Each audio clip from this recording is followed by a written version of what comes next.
Backyard Professor Chess videos. I'm Kerry Schurz, the Backyard Professor. I'm out here on the South Fork of the Snake River. I've got the beautiful Snake River behind me and that beautiful rock cliff that my fat head's in the way of, but hopefully I won't fall down this bank onto the river or into the river. I've got a chess game that I want to show you the value and power of putting your rooks on your opponent's 7th rank. My opponent and I fight very hard for the open files and the 7th ranks. And what I want to do is show you what not to do when you get your rooks on 7th ranks. My opponent really did not understand how to play his rooks, I believe. I opened with the king-pawn opening. I bring up my queen-pawn. He takes my king-pawn. I bring out my knight. To eventually get that pawn back, he brings his bishop forward to prevent me from taking that pawn. I bring my bishop up as well. So the development is pretty much even. He's going to keep that bishop protected.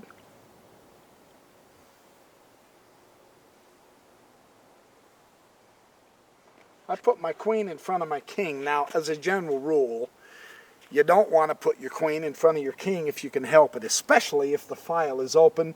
In this instance, it's not, so I'm okay for now.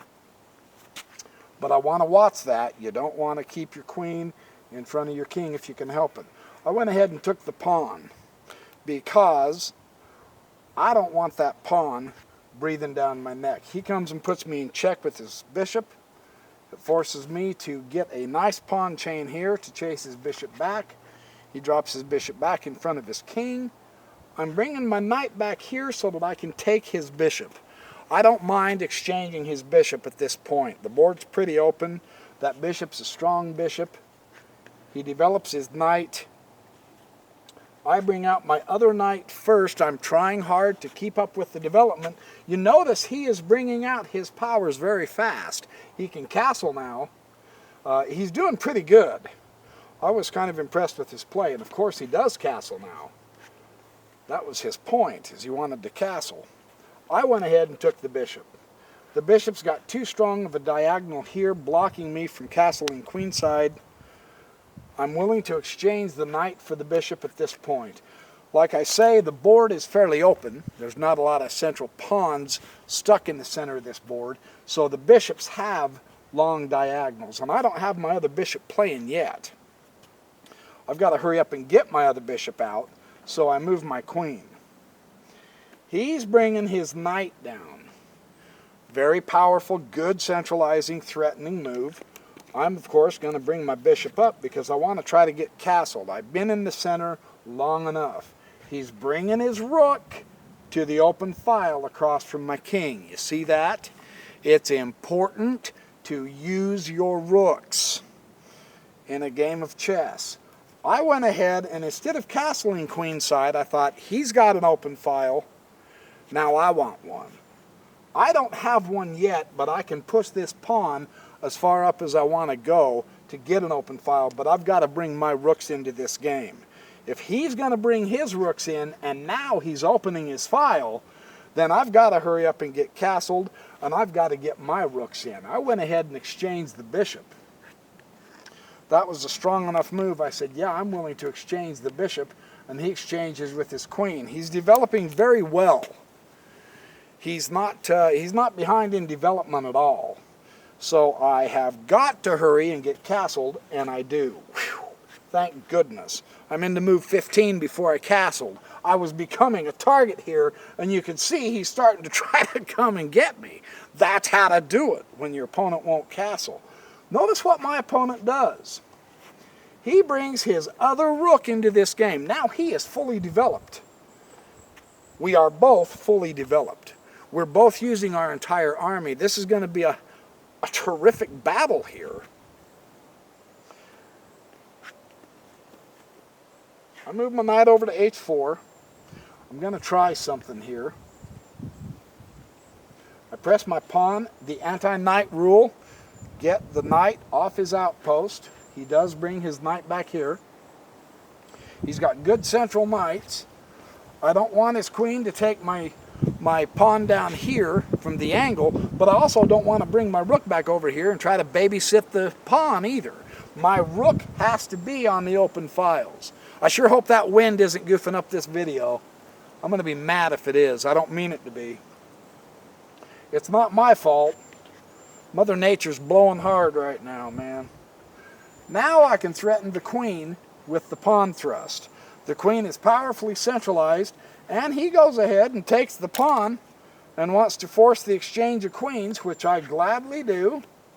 At this point in the game, there's not a lot I can do to prevent that exchange because I do have the open file and I use it. Now I have my open file that I can use. However, it's directly challenging his, and he's got another one here he can use, and I've got an unprotected bishop here, and of course he takes the bishop. I had taken his knight, so now he takes the bishop. You notice how we are fighting back and forth for the files and along the files. This is how to do it with your rooks. I'm going to try to chase that knight away some more, and he ignores that and comes right over here and takes my pawn. I'm thinking, well, why are you going to give me your knight, dude? I'm going to take it, you know. I am going to take that knight. I believe that's to my advantage, absolutely. However, notice how he challenges me again with the rook. He didn't take it with the pawn. He took it with the rook because he doesn't want me having that open file. You notice how he's challenging me directly for it. He's put himself on an outpost to boot. I don't want to exchange rooks. I got a pawn. I want to keep my rooks because his rook's down here on my 7th rank, and now look what he does. He pops his rook over to here. He's going to corner me and keep me in a corner. At least that appears to be his intent. I've got to bring this knight off this edge. A knight on the rim is dim. He wasn't doing a lot of good. I've got to bring this knight in because I'm power up. And look what my opponent does. Pigs on the 7th, man. He is coming at me tooth and nail. He is announcing, I am coming after you, and that's where I'm coming too. I want you, and I want you bad. Well, I've got to protect that pawn. Otherwise, he's going to get me in checkmate. This is how powerful the 7th rank is in your chess games. You have to protect your 7th rank if you can. My opponent's got it up on me. I've got an extra power, but my opponent's coming after me full force. And now look what he does. He also is chasing my knight away with the anti-knight Steinitz rule. A very good move. So I bring my knight out to here. I'm covered with my rook, and I'm challenging his other rook. He brings his rook up. So now it's not pigs on the 7th. I've kind of broken him up somewhat. But it's very dangerous what he's doing. I can't just let him do this. So I bring my rook up to here, and I want to exchange the rooks. He's too powerful here. He's learning how to play really good here. Instead, he drops his rook down to here and goes check. So I drop my rook and I go no dice, and he brings his rook back up. He's not going to swap me rooks. He knows he's got a powerful hold down here. So I'm going to bring my knight up here. I've got targets that I can distract him with by taking one pawn or another, because otherwise we're going to banter back and forth and call a draw. I don't want to draw. I'm a power up. So I don't want to do a constant repetition. You notice what he does. He takes the pawn. He sees a target. He takes the pawn.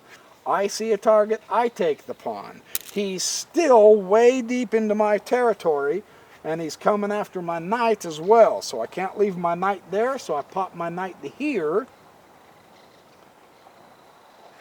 And he presses his pawn, threatening my rook. From this point on, I bring my rook over to here because I've got another target that I want to acquire. And now he's dropping his rook back to defend his rank. And this is what I was saying. With such power on the 7th rank, when you have that kind of power, he's going into defensive mood. And he had me if he would have attacked this pawn. He needs to come back down here and take me out this way. So I think he's doing this wrong. Once you're on the 7th rank with both rooks, stay there and devour everything, because that's the power of the 7th rank with the rooks. But he didn't do that. I think he's made a mistake. So I go check to the king. He brings his king up to here. I bring my knight over here and take another pawn. Now he doesn't have an even pawn structure. I've got the majority on the king's side. And he brings his rook to here. I think he's playing his rooks wrong. If it would have been me playing black, I'd have popped my rook right back down to here and come after him. So I push my pawn. I want to give my knight a good outpost here. He comes to threaten my knight, and I'm going to give my knight a good outpost here. That way I've got this king under control. I can control these two escape squares. King's going to start sliding away. No, he's not. I've decided I'm going to take charge of a file without question. He's guarding this pawn with his rook. I don't care. I'm willing to take the rook or the pawn and swap a rook. I get a pawn and a rook for the exchange. Notice he comes back down here, pigs on the 7th. Now I've got to do something, because I think he's finally realizing I've got enough going now that I'm going to come after his king, so he is starting to come after mine. So I have to act fast here. I have to put him in check. He brings his king up. I drop my knight back down. And he drops his king back up here. Now, in my opinion, again, he's not playing this right. I take his pawn, and I have the file. He's got my 7th rank, but I've got the file. And, of course, I'm going to go check to the king. I've got my knight here ready to dance into this fight anytime I need him. And now I'm taking over his 7th and 8th ranks, and he's still on my 7th, but I'm preventing him from doing anything. But he can come down to here now, and he should. But he doesn't. Well, he can't now, because he's got to move his king out of check. And, of course, I see the way to go checkmate. Do you see the intricate battle that happens when you put rooks on open files? You acquire 7th ranks, you acquire 8th ranks. It's a matter of time of who can get to the opponent's king first. This is critical to be able to utilize the skills, the position that you get in.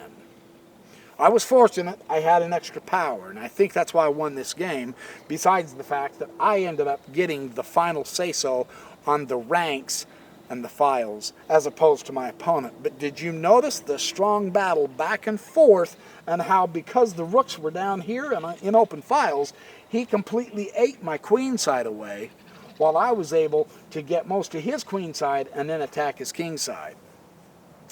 This is the idea with rooks.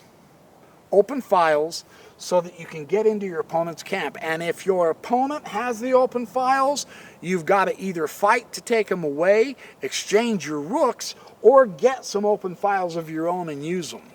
You can't just let him have all the power in the game. So I hope that game helps you see another dimension of the rooks and the idea of the 7th rank. Thanks for watching my videos. It's a lot of fun for me to make them. I love being out here in my backyard in a beautiful country. Happy checkmating, and I will see you in the next video.